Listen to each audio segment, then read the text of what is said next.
हाँ तो बच्चों, हम कल देख रहे थे कि संख्याओं का प्रकार देखा था कि संख्याएं किस किस प्रकार की होती हैं। और वो जो संख्याएं हमने देखी थी कि सम संख्या थी, विषम संख्या थी, प्राकृतिक दृष्टि से देखा था कि एक तो प्राकृत संख्या थी, एक पूर्ण संख्या थी, एक पूर्णांक संख्या थी। उसके पश्चात हमने देखा था कि परिमेय संख्या, अपरिमेय संख्या। अब बेसिक में ही हम आगे बढ़ते हैं। विभाजनता का नियम भी देखा था हमने साथ में कि विभाजन जो करने का, यानी विभाजन का मतलब भाग किस किस प्रकार से, कौन सी संख्या में आसानी से किस प्रकार से चला जाता है, ये चीजें हमने कल देखी थी। अब उसके आगे विभाजनता के नियम में हमने देख लिया था कि 3 का विभाजन, 5 का विभाजन, 9 का विभाजन चल रहा था। 9 का विभाजन, 9 से विभाजन का नियम, इस नियम के अंतर्गत हमने देखा था कि किसी भी संख्या में या संख्याओं का योग करने पर उसमें अगर योग में पूरा 9 का भाग चला जाता है तो उस संख्या में भी 9 का भाग जाएगा। जैसे हमने देखा था 27, 2 + 7 = 9, 9/9 = 1, यानी पूरा धारा तो 27 में भाग जाएगा। उसी प्रकार से हम कोई बड़ी संख्या ले रहे थे, जैसे हमने ले ली 351, तो 3 + 5 + 1 बराबर कितना हो गया? 9, 9 में भाग जाता है। उसी प्रकार से संख्या ले ली 7, 8, 3, तो 7 + 8 + 3 जोड़ेंगे कितने हुए? 15, 3, 18, 18 में 9 का भाग जाता है, तो ये संख्या भी 9 से विभाजित होती है। इसी प्रकार से और बड़ी संख्या लेनी है, मान लो संख्या हो गई 9, 8, 5, 7, ये संख्या ले ली मान लो। अब इस संख्या को करके देखा 9 + 8 + 5 + 7, तो 9 और 8 17, 17 और 5 22, 22 और 7 29, 29 में भाग नहीं जा रहा है। अगर मान लो कि यहाँ पर 3 होते, यहाँ पर ये 9837 होते, 3 होते थी, योग कितना होता?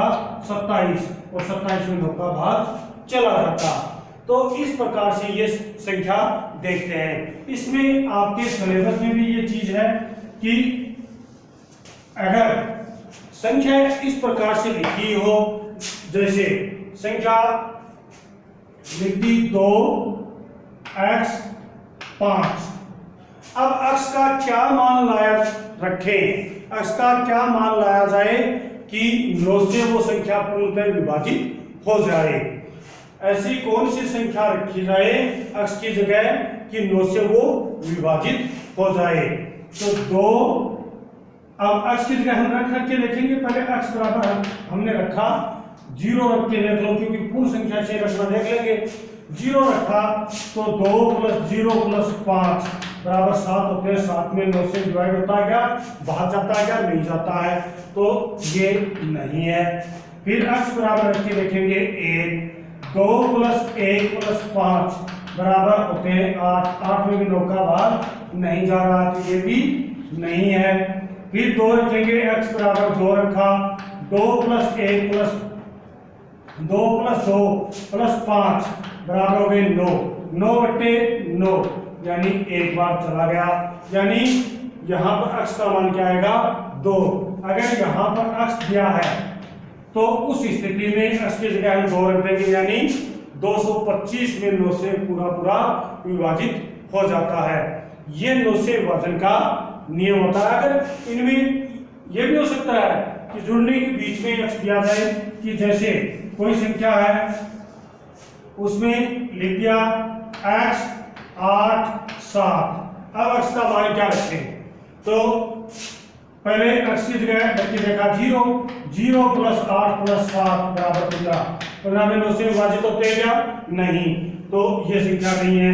फिर x बराबर रख के रखेंगे 1, 1 + 8 + 7 बराबर कितने हो गए 16, 16 में नहीं जा रहा है। फिर 2 रखेंगे, x बराबर क्या रखेंगे 2, x बराबर 2 रखेंगे तो 2 + 8 + 7 बराबर 17, इसमें भी नहीं जा रहा है। फिर रखेंगे x बराबर 3, x बराबर 3 रखते हैं तो आ जाता है 3 + 8 + 7 बराबर 18। 18 क्या होता है इससे विभाजित होती है, 18 क्या होती है इससे विभाजित होती है, अतः ये इससे विभाजन होगी। तो x का मान यहाँ पर क्या आ जाएगा 3। इसी प्रकार से अंक की संख्या में भी आ सकती है, तो कहीं पर भी x आए उसकी जगह उसका मान रख लेते हैं और फिर देख लेते हैं कि वो 9 से विभाजित है तो वो x का मान आ जाएगा।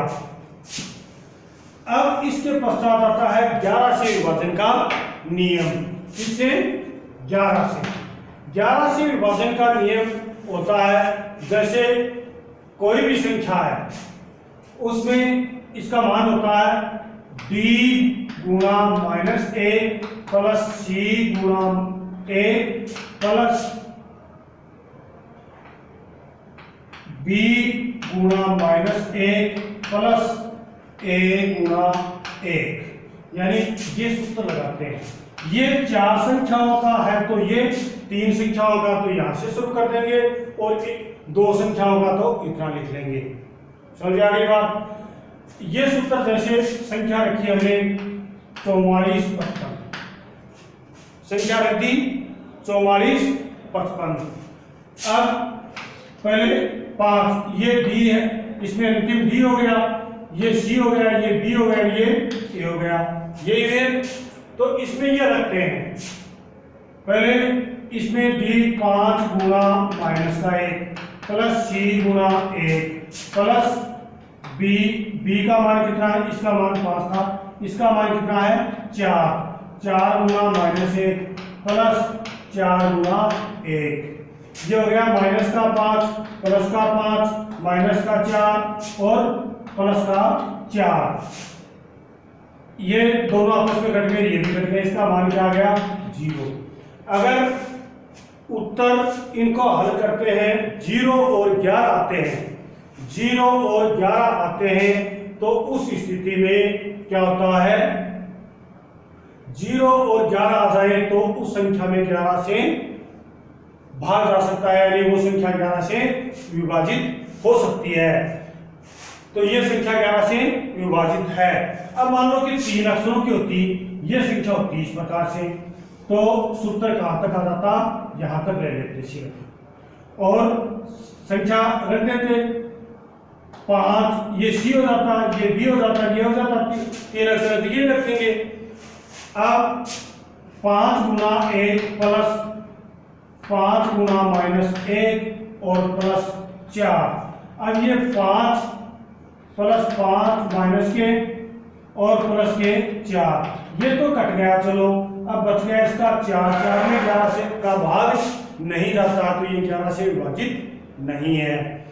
इस प्रकार से इनको चेक करते हैं, जैसे मान लो 2 अक्षरों की है तो 2 अक्षरों के लिए ये हो गया, ये बी हो गया, सूत्र कहां तक हो गया, यहां तक हो गया। तो यहां पर रखेंगे तो 5 गुणा -1 प्लस 5 गुणा 1, माइनस के 5 प्लस के 5, अब यह आ गया तो ये दोनों कट गए तो 0 आ गया, 0 और 11 आ जाता है तो इसमें विभाजित होती है। इस प्रकार से अगर 5 अक्षरों के है तो कहां तक ले लेंगे, ई तक ले लेंगे। यही तरीका है, एक बार 1 को माइनस से गुणा कर देंगे, एक बार 1 प्लस का ले लेंगे, एक बार माइनस का, गुणा करते चले जाएंगे, बीच में प्लस का निशान ले लेंगे। ये था 11 से विभाजन का नियम। ये तो बात थी बेसिक में विभाजन के नियम की। अब आज हम इसके आगे चर्चा करेंगे भिन्नों की। भिन्न एक शब्द आता है भिन्न, आपके भिन्न का मतलब क्या हुआ कि जो संख्या बट्टों में होती है, बट्टा का नाम तो सुना होगा ना, जैसे 1/2, 3/5, इस प्रकार से जो बट्टा में संख्या होती है उसको क्या कह देते हैं, भिन्न कहते हैं। क्या कहते हैं, भिन्न। भिन्न कितने प्रकार की होती है, तीन प्रकार की होती है। भिन्नों के प्रकार, भिन्नों के प्रकार देखते हैं तो ये तीन प्रकार से इसको कर सकते हैं। एक तो हो गया उचित भिन्न,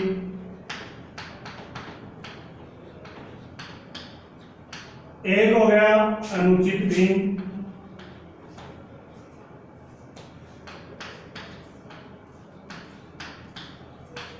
और एक आ गया मिश्र भिन्न।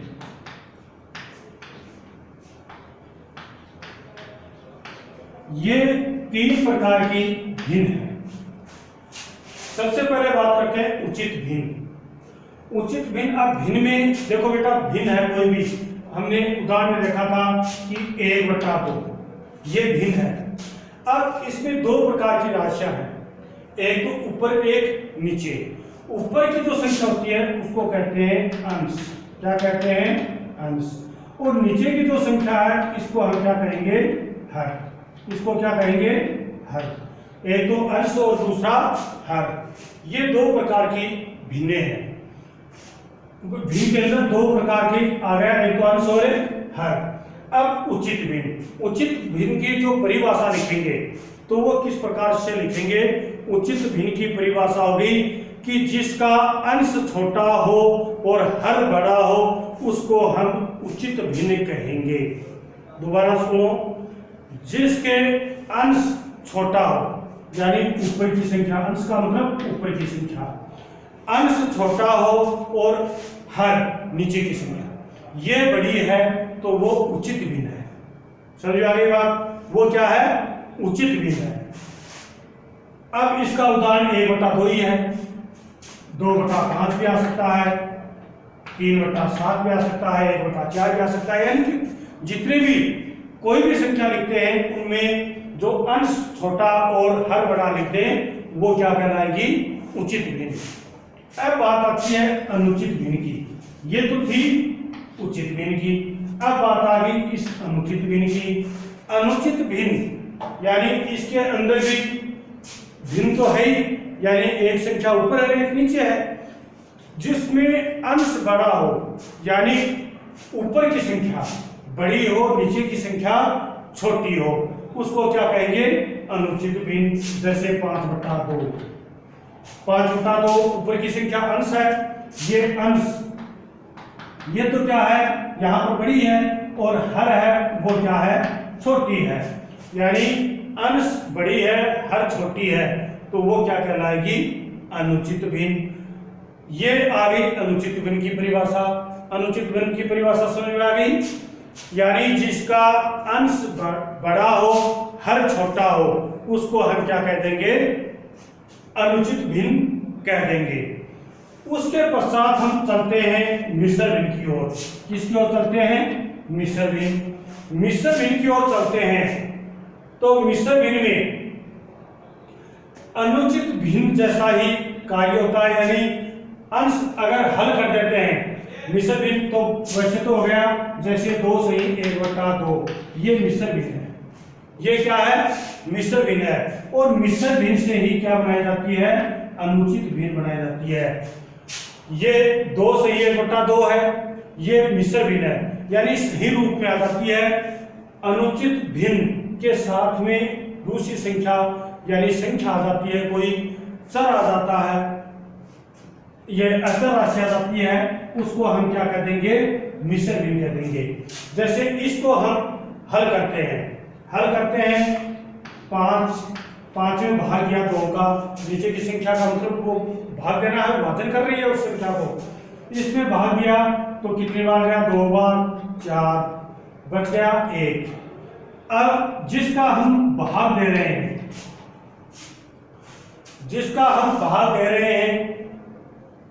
वो संख्या तो क्या जाएगी? नीचे आएगी रोज में से। और जितनी बार भाग गया है वो सही रूप में आ जाएगी, जैसे 2, फिर बच गए और शेष फल है वो ऊपर लिखेंगे, और ये संख्या क्या आ गई? 2। इसी प्रकार से और संख्या मान लो, जैसे 30/7, संख्या क्या आई? 30/7। 30/7 आता है तो ये 30 में हम भाग करते हैं, कितनी बार गया? 30 में 28 4 बार चला गया 7 का, शेषफल 2 बच गया। शेषफल कितना बच गया? 2 बच गया। तो इसको हम किस प्रकार लिख सकते हैं? 4 सही 2/7, 4 सही 2/7। वापस इसकी अनुचित भिन्न किस प्रकार से बनाते हैं? इसको इससे गुणा कर दिया और यह संख्या क्या कर दी? बाद में जोड़ दी। 7 चौक 28, 28 से 2 30, 30/7। समझ में आ गई बात? इसको हम क्या कर देंगे कि इसको गुणा कर लेंगे इससे और ये संख्या क्या कर देंगे? इसको जोड़ देंगे। ये आ गई आपके मिश्र भिन्न। अब ये भिन्न तीनों समझ में आ गए अच्छी तरह से। दोबारा भिन्न किसको कहते हैं? जो बट्टा में जो संख्या आती है उनको हम क्या कह देंगे? भिन्न कह देंगे।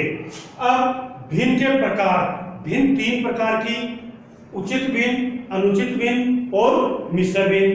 उचित भिन्न किसको कहेंगे? जिसका अंश छोटा हो हर बड़ा हो उसको उचित भिन्न कह देंगे। जिसका फिर अनुचित भिन्न, जिसका अंश बड़ा हो हर छोटा हो उसको अनुचित भिन्न कह देंगे। और मिश्र भिन्न, मिश्र भिन्न जो सही बट्टा के रूप में आती है उसको हम क्या कह देंगे? मिश्र भिन्न। जैसे 3 सही 1/5, 2 सही 1/6, यानी कि किसी प्रकार की कोई भी संख्या सही रूप में, यानी अलग संख्या एक स्वतंत्र राशि एक साथ में आ जाए और फिर दूसरी आगे क्या आ जाए? उसके बट्टा में आ जाए संख्या, वो क्या कहलाती है? मिश्र भिन्न कहलाती है। ये आपके मिश्र भिन्न की बात आ गई। अब ये तो आ गई थी भिन्नों की बात। अब भिन्न से आपका सबसे पहले काम शुरू होता है भिन्नों में का काम शुरू होते ही, और आपको यहाँ पर करने हैं कि इनके जोड़ बाकी और गुणा भाग। जैसे संख्या 1/2 + 2/5, ये भिन्नों के जोड़ है। किसके जोड़ है? भिन्नों के। और इस प्रकार के आपके सिलेबस में ये हैं। इनको हम इस प्रकार भी आपको देखने के मिलेंगे। यानी इसका मतलब हुआ कि पहले तो आपको ये पता होना चाहिए कि गुणा वाला, माइनस को पहले प्लस को गुणा किया प्लस से तो प्लस, माइनस को गुणा किया माइनस से तो प्लस, फिर माइनस को गुणा किया प्लस से तो माइनस, और प्लस को गुणा किया माइनस से तो माइनस। इन 2 स्थितियों में माइनस है, 2 स्थितियों में क्या आएगा? प्लस आएगा। अब यहाँ पर कोष्टक का मतलब है कि ये दोनों मल्टीप्लाई यानी गुणा है। निशान, दोनों निशान क्या है? गुणा है। तो 1/2 - 2/5, ये क्या हो गया? प्लस था यहाँ पर, ये माइनस से गुणा किया तो क्या बन गया? माइनस बन गया। पहली बात तो ये याद रखनी है। और अगर ऐसा नहीं हो, सीधा हो तो सीधा प्लस कर देंगे। अब पहला काम है इन दोनों का लघुत्तम लेना। लघुत्तम का मतलब कि जिस छोटी से छोटी वो संख्या जिसमें दोनों का भाग चला जाए। अगर आप गुणनखंड के द्वारा इसको कर लेना इस प्रकार से 2 और 5, पहले 2 का 2 में भाग गया एक बार, 5 में नहीं जाता है 5, फिर 5 का गया 1 1, तो क्या आ गया? 2 × 5 बराबर कितने हुए? 10। कितने हुए? 10। कहने का मतलब यहाँ पर छोटी से छोटी वो संख्या है जिसमें 2 का और 5 का दोनों का 10 में भाग जाता है। छोटी से छोटी 10 ही हो संख्या जिसमें दोनों का भाग चला जाए। अब पहला काम 2 का भाग। अब हल कैसे करें? 2 का भाग गया 10 में, कितनी बार जाता है? यानी 10/2 कितनी बार गया? 5 बार। ये जो 5 आए इसको क्या कर देंगे? ऊपर वाली संख्या से गुणा कर देंगे। 5 × 1 बराबर कितना हुआ? 5। यानी यहाँ पर कितना आ गया? 5। फिर यहाँ निशान जो भी है, अगर प्लस का है तो प्लस लगा लेंगे, यहाँ पर माइनस का है तो माइनस। ये 5 लिख दिया और ये माइनस का निशान। फिर 2 का भाग दिया, यहाँ पर 2 का दिया था पहले, यहाँ पर नीचे 5 है तो 5 का दे देंगे। 10 में किस का देंगे? 5 का। 5 का देंगे, कितनी बार गया? 2 बार। 2 को अब 2 × 2 यानी कितना हुआ? 4 बराबर कितना आया? 4। तो यहाँ पर कितना आ जाएगा? 4। समझ में आई बात?